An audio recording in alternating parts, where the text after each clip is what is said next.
What is the difference between restricted stock and stock options? I'm breaking it all down in this video. I've been talking lately about startup job offers and compensation and all of that fun stuff. And I know that a lot of you are going to be trying to understand your equity. And one of the key things that you're going to do is understand the difference between a restricted stock and stock options. If that sounds good to you, tap the like button and let's jump straight into it. Let's start off with just an overview of what restricted stock versus stock options are. These are the two most common vehicles of stock-based compensation. That's equity, my friends. Let's start out with stock options. What is an option? So a stock option is essentially something that is going to give you the option to buy a stock at a fixed price. Stock options allow you to purchase stock according to a vesting schedule at a strike price. In plain English, they're setting a price for you to buy future stock at. You will get a set number of stock options that will vest over time, and you will have the option to acquire. Now, hopefully over time, the stock price actually goes up and you end up making money on the difference. And we're gonna come back to that one in just a few.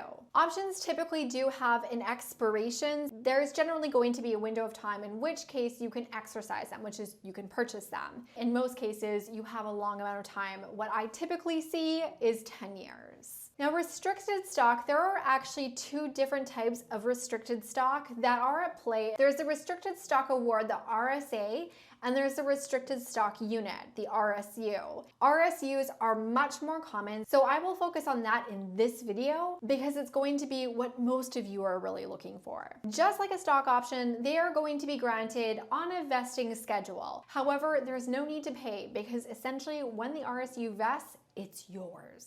No decision making, no money exchange, that stock is now in your name. So for example, if you have 1,000 RSUs at vest and the stock is valued at $5, that is essentially $5,000. The key difference here is that when an RSU vests, you're not making any purchasing decisions. There's no strike price involved because when that RSU vests, it's yours. That happens automatically. Let's talk about some of the differences between our RSUs and our stock options now. The first key difference might seem pretty obvious to you already, and that is in value.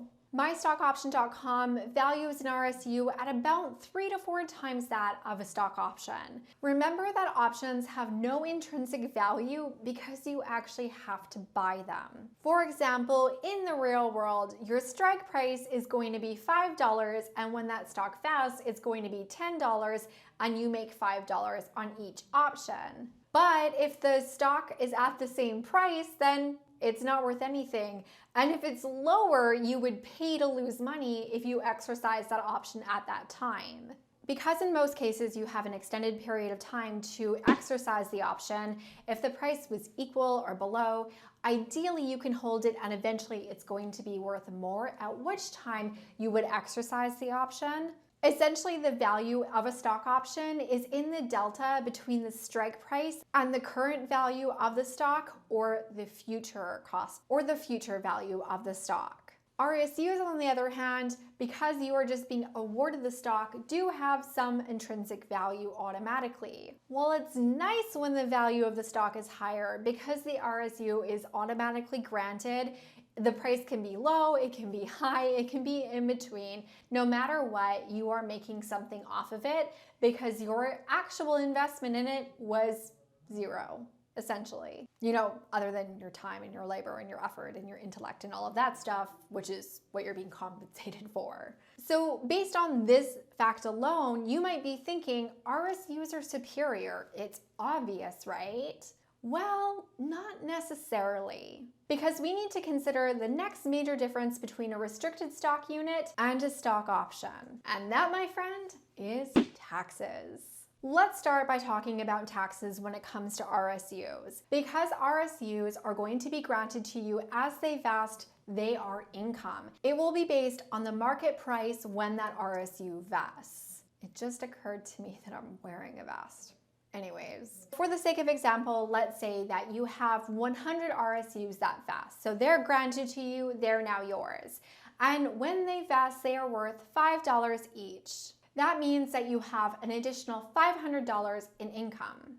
Let's say that you decide not to sell that RSU when it vests with a market value at $5. You hold on to it for a little bit, and good news, the value goes up and now it's worth $10. So you decide to sell. Now you're going to pay capital gains on the difference between the RSU price when it vests and the price at the time of sale. So that would be $5 in between. On the other hand, as I mentioned, with a stock option, just because it has vested, it doesn't mean that you need to exercise it. This also means that they have no taxable overhead at the time of vesting because you don't own them yet and they have no value to you yet. But when you do exercise them, you are going to pay tax. Most companies give non-qualified stock options, NQSO for short. When a non-qualified stock option is exercised, you are going to be taxed on the difference between the strike price and the sale price. And this is going to be under your normal payroll tax.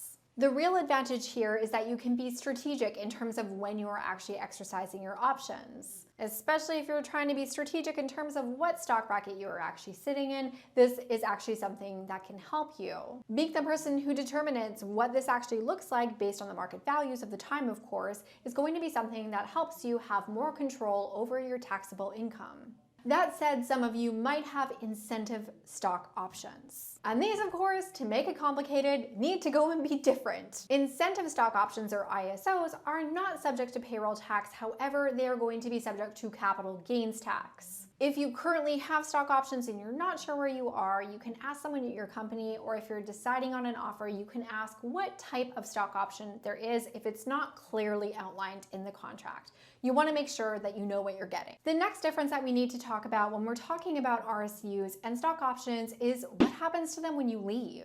Now, when you leave, RSUs are yours. They're not going to continue to vest when you're no longer with the company or in an exit situation with some companies, depending on the structure. But the RSU is yours. So when you leave, if you have RSUs, you don't need to decide if you're going to invest in them or anything like that. They're just yours. On the other hand, if you have stock options, you are going to be faced with a choice. You need to decide whether you're going to exercise your options or not. And this, quite honestly, can be a really hard choice. And this is actually a conversation that I've had a few times over the past few months in terms of that decision making. Should you buy your options? Shouldn't you buy your options? I don't have a clear answer for you, but I am thinking about making a video in terms of what I would consider. If you're interested in that, let me know in the comments down below. No matter what you decide, you typically are going to have a window of time, often 90 days, in order to make that decision. And this leads me to the ultimate question that you're probably thinking,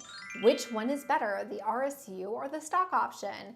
Well, the answer for you, my friend, is actually totally personal, because it is going to depend on if it's a private or a public company, your financial circumstance, your tax situation, all sorts of things. Now, many companies tend towards stock options because they're handing out less money. Remember, stock has value to them, so that is them handing you money when they're handing you stock. Now, personally, I think it's more in the interest of employees to have RSUs. They're just easier, less decision making.